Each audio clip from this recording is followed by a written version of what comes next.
Bon dimanche les pirates, j'espère que vous allez bien, moi ça va bien. Ce matin, 7 heures, la vidéo haute valeur, vous savez que vous avez aussi des lives de la semaine où je réponds à vos questions. Et les vidéos du matin, c'est pour vous apprendre beaucoup de choses. On va parler aujourd'hui du trivialisme, qui est souvent mal compris d'ailleurs. Le trivialisme, c'est reconnaître la vérité dans toutes les propositions pour désamorcer les complexités. Si vous êtes en crise de couple, évidemment, c'est quelque chose de très complexe. Il y a vous qui devez changer, qui devez aller en phase 4. Il y a votre conjoint qui doit traverser sa crise. Si vous êtes en crise depuis 5, si vous êtes en couple depuis 5, 10, 15, 20 ans, c'est normal qu'il y ait des crises, évidemment, vous l'avez compris. Eh bien, contrairement à une approche binaire, vrai, faux, faites un silence radio, ne faites pas le silence radio, évidemment, vous devez accepter les nuances et vous recentrer sur l'essentiel, c'est-à-dire la complexité de l'être humain, appliquée à la vie personnelle, appliquée à la vie conjugale. C'est finalement un cadre philosophique, un cadre scientifique qui va vous encourager au fur et à mesure des formations ici à simplifier les défis, à prioriser les besoins fondamentaux de votre couple et à cultiver une communication transparente dans un couple. Cette approche qu'on appelle le trivialisme permet de dépasser les conflits en évitant les surinterprétations, en se concentrant sur des faits concrets. Par exemple, une dispute sur la responsabilité domestique, vous en avez vu beaucoup dans la phase 2, la phase de sécurisation, avant que votre conjoint passe dans la phase d'exploration aujourd'hui où il va aller voir si l'herbe n'est pas plus verte ailleurs. Eh bien, vous avez eu dans la phase 2, effectivement, peut-être des disputes ou des conflits sur les responsabilités domestiques. Eh bien, vous allez apprendre dans la phase 4 que vous allez vivre avec votre conjoint, la meilleure, à ne plus prendre des conseils de votre conjoint, des demandes de votre conjoint comme une attaque personnelle, mais un déséquilibre à corriger ensemble. Dès qu'on a compris ça sur la phase 4, eh bien, on peut fonctionner. L'un des piliers du trivialisme, c'est l'expression honnête des émotions sans crainte du jugement. Les non-dits, par exemple, qui sont identifiés comme une source majeure de tension, notamment pendant la phase d'alarme, pendant que votre conjoint est au début de sa crise, il vous dit pas les choses, on ne sait pas pourquoi il est comme ça, et il dit non mais ça va aller, etc. Ou alors il va dire non mais c'est fini, jamais je reviendrai, j'ai trouvé un pansement. Donc on ne sait pas vraiment, et votre conjoint ne dit pas les choses, il ne dit pas sa souffrance intérieure. Donc finalement, les non-dits, qui sont une source majeure de tension dans le couple qui devient fragile au début de sa crise, finalement empoisonnent progressivement la relation.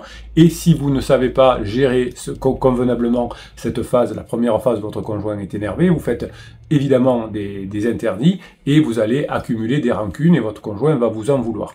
Donc vous allez plutôt apprendre au fur et à mesure des formations à instaurer des dialogues réguliers, non pas sur votre couple, mais sur du badinage, hein, sur de l'actualité par exemple, et vous allez pouvoir du coup plus facilement parler et diminuer les frustrations, parce que chaque fois que vous parlez du couple, vous allez évidemment être frustré. Vous allez pouvoir exprimer des besoins légers, sans attendre que les émotions débordent. Évidemment, au fur et à mesure des formations, on apprend à utiliser beaucoup plus de formulations neutres. Plutôt que de dire « tu ne m'écoutes jamais », eh bien on dira plutôt « il faudrait qu'on parle de quelque chose ». Tu sais, il y a quelque chose dont je voulais te parler. On le fait devant un café, devant un thé, devant une verre de bière, ce que vous voulez. Évidemment, tout ça améliore la situation. L'écoute que vous allez avoir avec votre conjoint, hein, plutôt le de jamais toujours, tu m'écoutes jamais, ou je me sens jamais écouté. Eh bien, tout ça crée vraiment des tensions. Donc, les crises conjugales s'aggravent souvent par une escalade de reproches, vous l'avez vécu, qui sont liés au passé ou à des détails qui sont souvent hors sujet. Juste parce qu'on a oublié quelque chose au supermarché en faisant une course, ça devient tu fais jamais attention, tu t'en fous, tu t'impliques pas. Donc finalement, ce que l'on apprend ici dans les formations, c'est on apprend à isoler le problème central, se concentrer sur un désaccord actuel, par exemple la gestion des finances, sans ressasser les erreurs du passé. Si vous avez besoin effectivement de reparler de quelque chose, votre conjoint va systématiquement pendant sa crise ressasser les erreurs passées. Eh bien, vous allez apprendre à ne plus faire ce genre d'interdit. Vous allez apprendre au fur et à mesure des formations à adopter une approche dite collaborative, c'est-à-dire que vous allez travailler comme en équipe pour trouver des solutions qui seront un peu systémique. En évitant les généralisations, tu es jamais, on réduit l'impact émotionnel et on favorise un climat qui est propice à la résolution.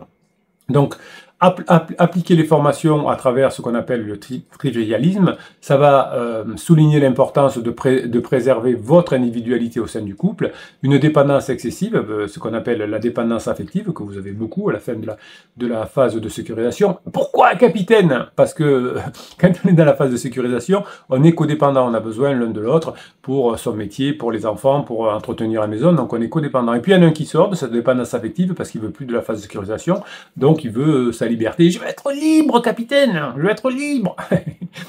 Et évidemment, vous allez rester, vous, dans la dépendance affective en phase 2, et tant que vous êtes dans la dépendance affective, votre conjoint s'éloigne. Donc cette dépendance que vous avez vis-à-vis de votre conjoint va étouffer votre conjoint et la relation, et ça va accroître les tensions au lieu de les diminuer.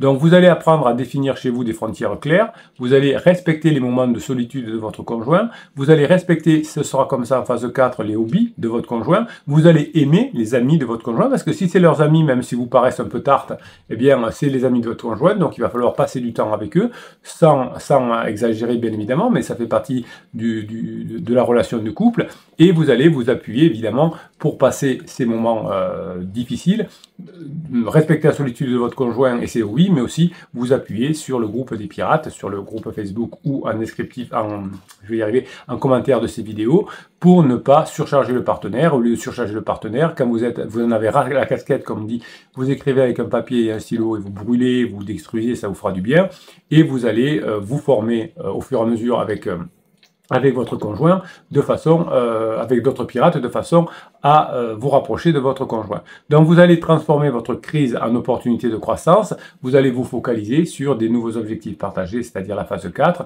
donc plutôt que de chercher un coupable comme vous l'avez fait pendant la phase de sécurisation, vous allez plutôt co-créer des projets, vous allez planifier des sorties, des vacances, des projets avec d'autres amis, pour renforcer la complicité. Quand vous serez en phase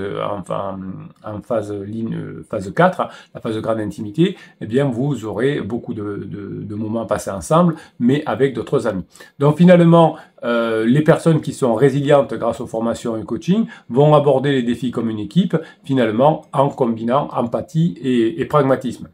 Donc au fur et à mesure des formations ici sur cette chaîne avec les autres pirates, vous apprenez à simplifier les interactions, vous allez éviter les complications inutiles, vous allez renforcer vos styles de communication, notamment avec la légèreté, avec le badinage, avec l'honnêteté, avec l'écoute. Ici on proscrit la manipulation, on proscrit les manipulations type silence radio, lettre magique, fais-moi je te suis, c'est une catastrophe. Et ici aussi, on cultive l'autonomie de la phase 4, tout en nourrissant évidemment le lien commun. Si vous arrivez à faire ceci, simplifier les interactions, les rendre plus légères, renforcer l'écoute, l'honnêteté, et évidemment cultiver l'autonomie, eh bien tout ça va vous permettre d'avancer grandement. Ce qu'il vous faut bien comprendre, et que vous apprenez au fur et à mesure des formations, c'est que toute proposition peut être vraie simultanément. Votre conjoint vous aime, mais ne vous aime plus. Et quand on a compris ceci et qu'on l'applique aux conflits conjugaux, ça nous arrange véritablement. Votre conjoint est attaché à vous, mais a envie de partir. Donc les émotions que ressent votre conjoint, qui sont des émotions contradictoires, à la fois amour et colère, désir et frustration, c'est un peu ce que vous avez vous aussi pendant la phase de crise. Vous êtes très en colère contre votre conjoint, mais vous l'aimez. Vous avez du désir pour votre conjoint, mais vous êtes frustré. Et tout ça crée des tensions, autant chez vous que chez votre conjoint.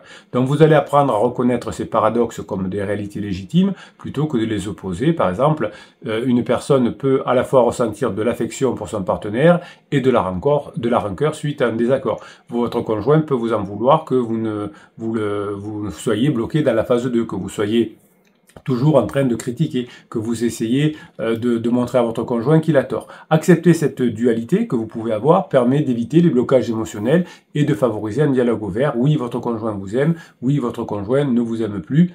Pour l'instant, vous a aimé, ne vous aime plus, mais ne vous aimera. Donc, il est à la fois attaché et il s'éloigne. Donc vous allez apprendre à bien écouter où en est votre conjoint et vous allez essayer de voir comment tout cela peut fonctionner si votre conjoint est en up ou si votre conjoint est en down. Vous allez renforcer cette pratique en accueillant les émotions de votre conjoint. Il est en down, vous faites autre chose. Il est en top, il est en up, c'est-à-dire que ça va bien. Eh bien, vous allez passer des bons moments. Donc, vous allez vous concentrer sur le vécu de votre conjoint plutôt que sur les reproches. Quand votre conjoint s'exprime, vous allez essayer de ne pas interrompre pour laisser votre conjoint s'exprimer. Vous en apprendrez beaucoup et votre conjoint sera bien parce qu'il aura pu parler. Vous allez apprendre aussi à identifier les besoins sous-jacents, parce que quand votre conjoint vous dit je veux la liberté, ça veut dire en gros je veux de la légèreté, je veux plus être en phase 2. Donc par exemple, lors d'un échange sur les responsabilités domestiques, ça vous saoule parce que pendant sa crise, votre conjoint s'intéresse beaucoup moins à la maison, eh bien vous allez essayer de savoir pourquoi il n'est pas motivé pour faire les tâches ménagères par exemple. Donc besoin de contrôle, désir de flexibilité, ne cherchez pas un coupable, essayez de comprendre pour vous rapprocher de votre conjoint. Donc les conflits dégénèrent souvent lorsque les émotions submergent dans la rationalité. Utiliser les contradictions comme levier de réflexion, c'est intéressant. Admettre que je suis en colère, mais que je comprends quand même le point de vue de mon conjoint. Je suis en colère parce qu'il est en pansement, mais je comprends qu'effectivement, moi aussi, j'étais en crise à un moment donné, où je comprends que tu n'es pas très bien. Ça permet de désamorcer l'escalade. Vous n'êtes pas obligé de le dire, mais vous le dites dans la tête. Vous allez instaurer dans votre tête un code de pause. Par exemple, vous allez l'apprendre au fur et à mesure des formations. Un mot ou un geste dans votre tête qui fera que ça va interrompre votre maladie mentale, entre guillemets, qui serait de je vais lui répondre, je sais ce qu'il veut dire, c'est un salopard, je suis en colère, etc. Donc, quand votre conjoint vous parle, vous avez un mot dans votre tête qui est calme, calme, calme. Vous pouvez vous amuser, alors vous le ferez plutôt dans la phase 4, mais à apprendre à synchroniser votre conjoint de façon respiratoire. Ça réduit le stress et ça rétablit un lien physiologique. Vous savez, les sportifs de haut niveau, c'est la mode en ce moment, ils respirent 3 fois ensemble. Donc, il faut le faire, ça marche pas. Si vous faites même 5 respirations ensemble, ça marche pas. Vous voyez, ils se mettent en bulle, ils disent bulle.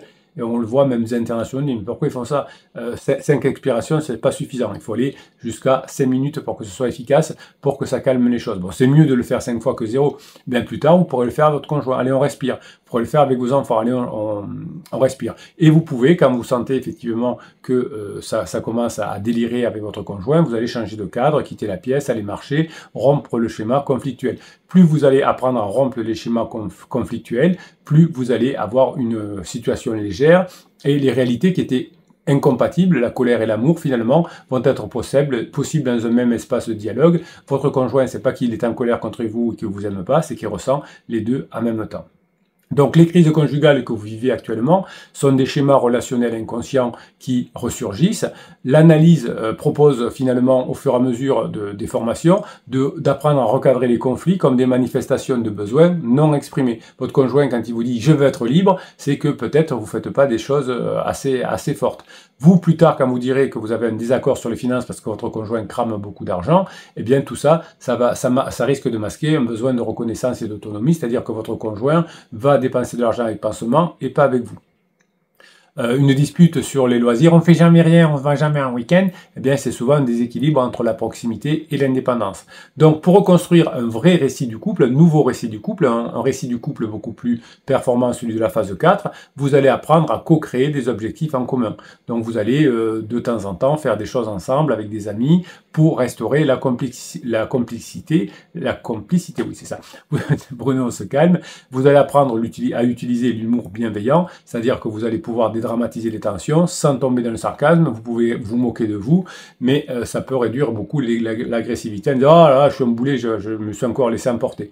Donc vous voyez, il y a un peu d'humour et ça casse la dynamique. Et on va intégrer des rituels de connexion, c'est-à-dire qu'on va faire des moments réguliers avec d'autres personnes, avec d'autres adultes, pour renforcer le lien émotionnel.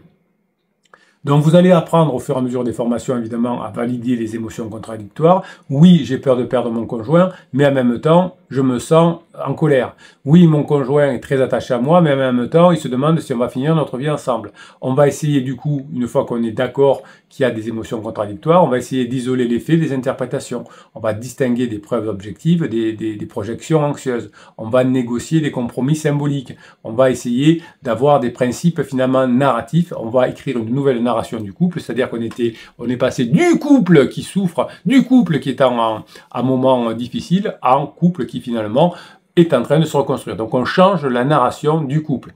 Donc, quand votre conjoint est en crise, on a conscience des oppositions binaires. Évidemment, ces oppositions binaires transforment des outils puissant. Si vous arrivez à comprendre que vous pouvez être à la fois dans l'amour et dans la colère, que votre conjoint peut être à la fois dans l'attachement et dans le besoin de liberté, eh bien, on va pouvoir s'en sortir.